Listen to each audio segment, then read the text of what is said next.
जब हम करेंगे तो पता लग ही जाएगा। सलमान खान का करेंगे, मारेंगे ही जाएगा, जोधपुर में मारेंगे।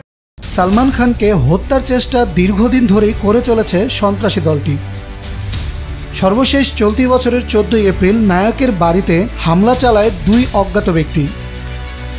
সালমানের বাড়ির সামনে প্রকাশ্যে 4 রাউন্ড গুলি ছোড়েন তারা।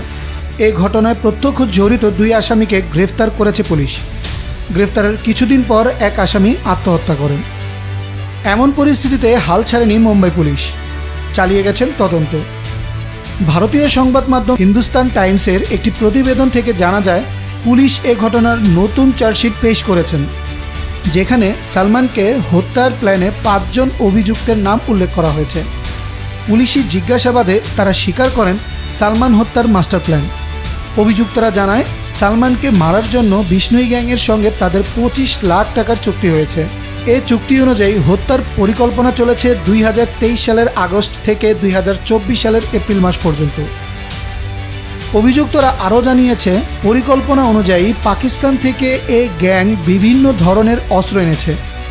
AK-47, AK-92, M16 রাইফেল, তুরস্কের বিখ্যাত জিগানা পিস্তলও আনার পরিকল্পনা রয়েছে তাদের। কারণ জিগানা পিস্তল দিয়েই 2022 সালের 29শে মে পাঞ্জাবি গায়ক সিধু মুজওয়ালাকে হত্যা করেন তারা। চার্জশিটে আরও উল্লেখ করা হয়েছে বেশ কিছু চাঞ্চল্যকর তথ্য। বিষ্ণুই গ্যাংয়ের 60 থেকে 70 জন সর্বক্ষণ নজরে রাখেন সালমান খানকে। অভিনেতা কখন কোথায় যায় তার সব তথ্যই আছে তাদের কাছে। তদন্তে আরও বেরিয়ে এসেছে যে সালমানকে হত্যার জন্য নিয়োগ করা সবাই 18 বছরের নিচের কিশোর। তারা তাদের কাজ সঠিকভাবে চালিয়ে যাচ্ছে, আর তারা অপেক্ষায় আছেন সালমানকে মারার জন্য আনমোল বিষ্ণুয়ের হত্যার হুকুমের।